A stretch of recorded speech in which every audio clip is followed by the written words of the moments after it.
आज कर्पूरी आश्रम समस्तीपुर स्थित जिला राज्य कार्यालय पर भारत रत्न बाबा साहब डॉक्टर भीमराव अम्बेडकर की जयंती समारोह बेहद हर्ष और उल्लास के साथ मनाई गई। उनके तैलचित्र पर पुष्पांजलि अर्पित कर उन्हें नमन किया गया।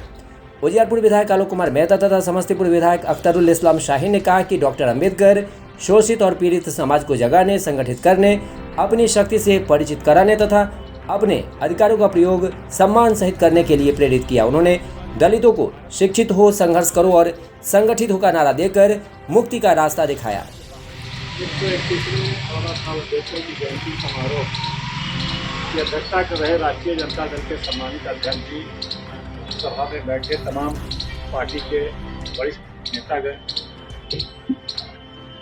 आज हम लोग 131वां इनका जन्मोत्सव मना रहे हैं। और यह न केवल भारत में बहुत कम ऐसे लोग होंगे जिनका जन्मोत्सव भारत के बाहर भी मनाया जाता है। मुझे लगता है कम से कम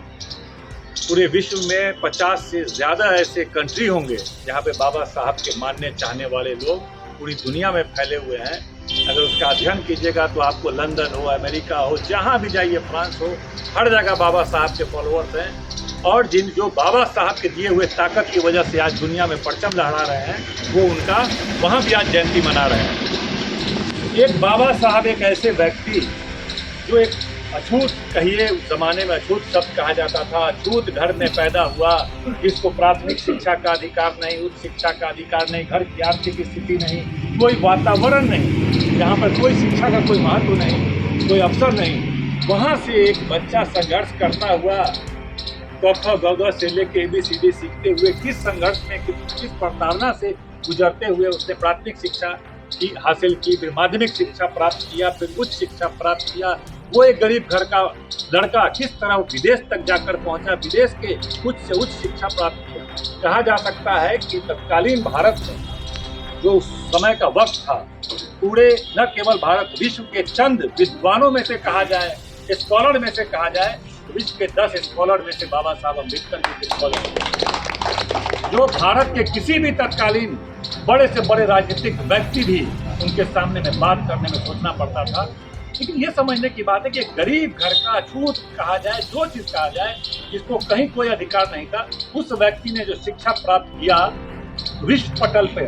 अपना एक छाप छोड़ा और भारत के राजनीति में और जो हजारों साल से वंचित समाज थे उसको अधिकार दिलाने का जो महत्वपूर्ण योगदान देने का काम किया। तो आखिर शिक्षा में कितना दम है कि एक साधारण सा युवक शिक्षा प्राप्त करके आता है, हजारों साल की गुलामी से विश्व के भारत की एक बड़ी आबादी को उस गुलामी से आज़ाद करा देता है। तो इसमें शिक्षा के महत्व को भी हमको समझना चाहिए और उस हिसाब से भी काम हम लोग को करना चाहिए। जिस तरह हम लोग शिक्षा को केवल यह समझते हैं कि शिक्षा प्राप्त करके कोई नौकरी, टीचर बन जाना है, कोई डॉक्टर बन जाना है, कोई इंजीनियर बन जाना है, ये किस तरह से उन्होंने शिक्षा के बलबूते पर इतना व्यापक